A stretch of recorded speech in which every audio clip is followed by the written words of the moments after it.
Hello, and welcome to Meditations for Transcendence.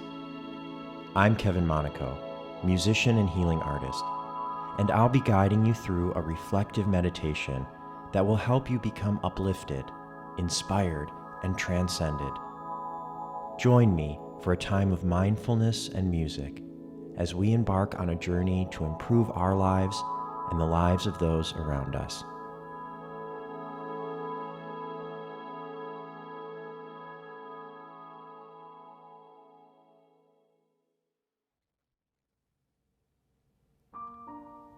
There are various times in all our lives when we feel stuck. For each person, that may feel a little different. The feeling of being stuck crept up in my life at various times and in different forms. One thing is for sure, it isn't a good feeling. So what does it mean to feel stuck? It's a feeling of being unable to move forward. There can be many reasons for this. Feeling confused is one that comes to mind. I know this is very often true for me. When we feel confused about our path, we may not know which direction to go. As a result, we choose to stay put. We don't make choices. We don't change. We don't move forward. Another reason we can feel stuck is control. We feel as though things might only work out in our favor if we control them first. When we can't control the situation, we have a breakdown, or we become paralyzed, stuck. It seems to me that the main culprit in this scenario is fear. Control is one of the ways we try to manage our fear, but it isn't a very good way. Similarly, when we feel confused and are unable to make a choice, it's really our fear of making the wrong choice that inhibits us. It reminds me of being a kid on a diving board, walking slowly to the edge and trying to build up the courage to jump into the water. Fear is debilitating. So, whether it's the fear of failing, the fear of being hurt, the fear of looking foolish, being wrong, or whatever else we can be afraid of, fear prevents us from moving. We become stagnant because we feel relatively safe where we are. We're too scared to move. We become content with the idea of only dreaming about the possibilities, imagining what it would be like if we could get ourselves out of this position. Well, dreaming about the possibilities is a great beginning to the process of getting unstuck. In order to do this, I find that I need to be in a heart-centered space rather than a mind space. Meditation and prayer are great ways to center yourself. Entering that space means that you set aside fear of the future, guilt or resentment about the past, and all of the trillions of opinions that make up our thoughts. Be the most in the moment you can be. When you are heart-centered, you trust yourself, you listen to yourself, and you are open and honest. Thinking about what it is we really want to achieve is important. If there weren't any obstacles, money, time, I'm too this or I'm too that, or it's just not possible, what would you really want? This part is the most fun. I like to go on an artist date. It's a concept described by Julia Cameron in her book, The Artist's Way.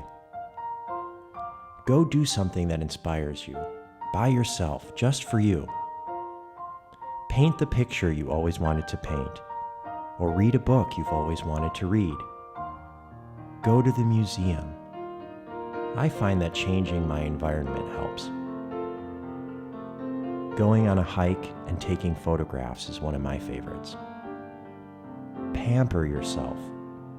Treat yourself kindly. Find inspiration in little things. Dream big and boldly about what it is you really want. Then, forget about it. Don't obsess over the details.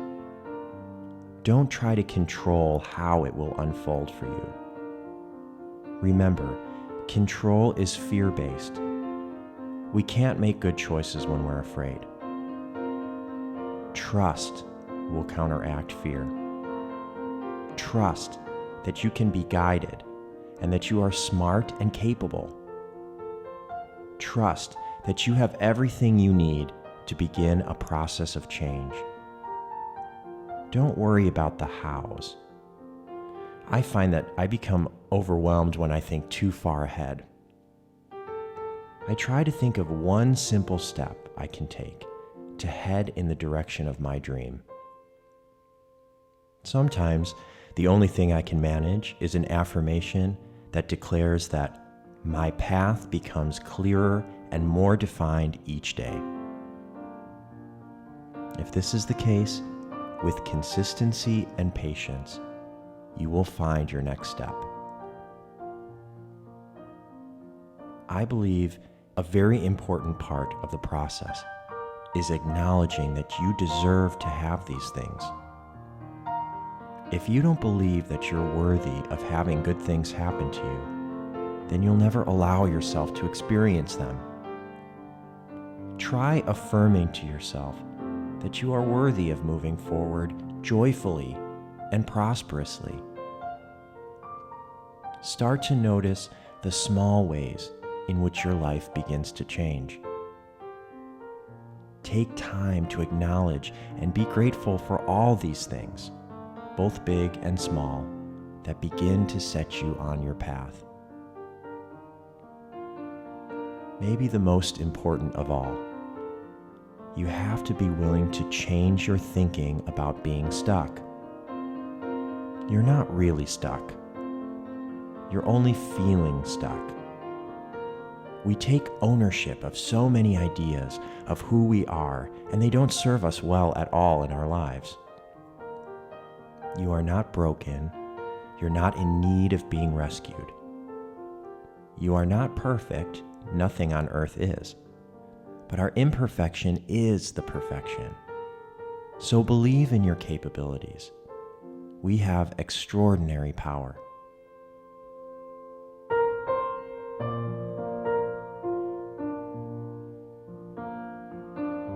I think that this is your divine intuition telling you that change is on the way. It's an invitation to reevaluate your life, or a part of your life. You have been given time and space to do that. Now, take your first step.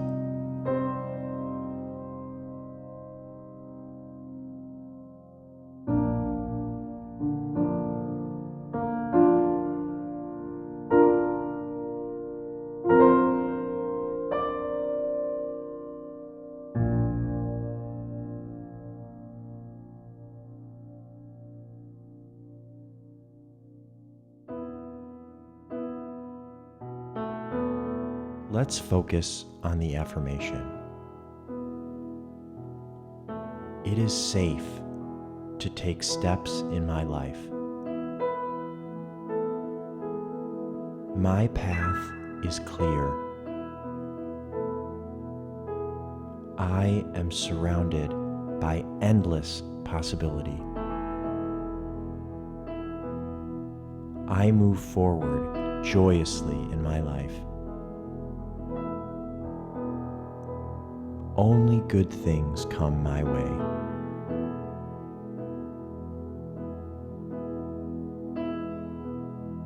This is for me.